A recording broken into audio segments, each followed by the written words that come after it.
Guys, they really did the bait and switch.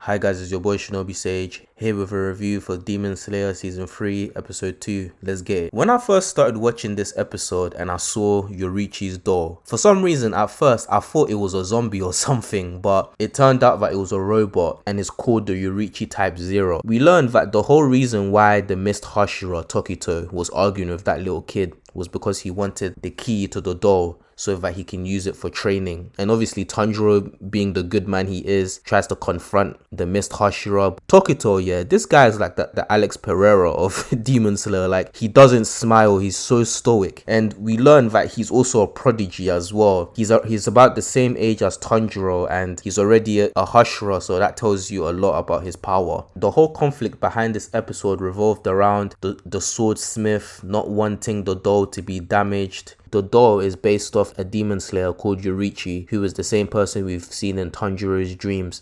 And guys, this doll was constructed centuries ago. The technology was so advanced back then that if the doll was to get damaged, they can't reconstruct it in this current time period, which is just insane, bro. Because it was based off YORIICHI, YORIICHI was such a beast back in the day that they had to construct the doll with 6 arms to replicate his movements. That's how much of a G YORIICHI was. Tanjiro stands up for the swordsmith and he explains to the Mist Hashira how the swordsmiths and the demon slayers need each other and stuff like that. But obviously, you know, Tokito, he doesn't give a fuck, so he just knocks him out and he proceeds to go training with the doll. And bro, just seeing the way Tokito was moving against this doll, and when you compare and contrast it to the way Tanjiro was struggling, is a whole nother level, bro. It's like Tokito, he didn't even break a sweat. You know, guys, I was wondering while watching the episode that maybe the secret weapon that Kanroji was talking about in last week's episode was basically this doll. You know, maybe that's what she was talking about, but I could be wrong. We get a scene with Tokito's crow where the crow talks about how Tokito is a descendant of a wielder of the sun breathing technique. And I'm not gonna lie, that kind of confused me, you know, because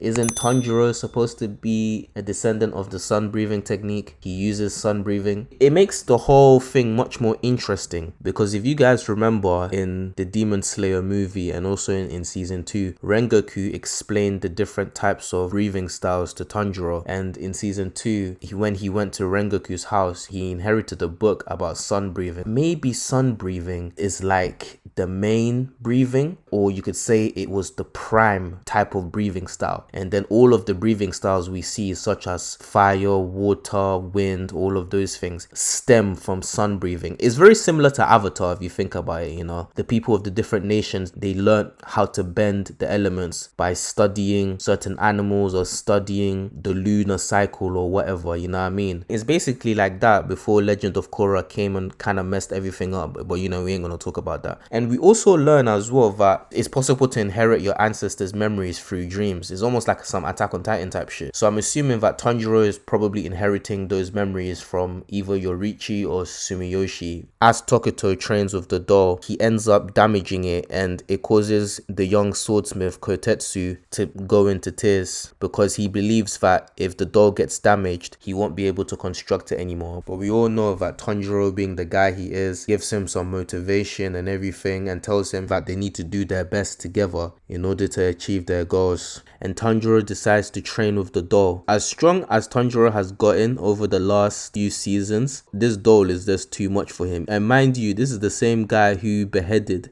an upper 6 demon. He's struggling against the doll, so it's just mad when you think about it. But we all know that Tanjiro is going to get stronger.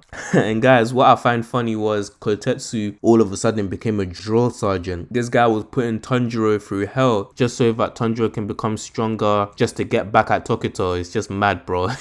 But we have to give it to Tanjiro though. As he was training for all those days, he got better and he was able to anticipate the attacks coming from the door. He was able to land one strike. After getting some food in his system, his senses became so refined that he was able to pick up on the scent of where the door was going to attack, and he was able to strike and break the door. And what's so crazy is that there's a sword inside of the door, and the sword is from 300 years ago. That sword could be none other than YORIICHI's sword. At this point, I really have no idea where the story is gonna go with this whole YORIICHI thing. Guys, this was much more of a slower episode, you know what I'm saying, because last week we got such a banger episode. There was a lot of stuff to talk about last week's episode, but this episode was quite slow. But again, it brings up more questions, you know. Who does that sword belong to? I personally think it's YORIICHI's sword, and I'm just thinking to myself, where's this whole YORIICHI plot gonna go? One thing I do enjoy that this season is doing so far is that they split up our three characters, and I have no problem with Inosuke and Zenitsu, but I'll be honest with you guys, in the first season I couldn't stand Zenitsu and Inosuke. They were quite annoying.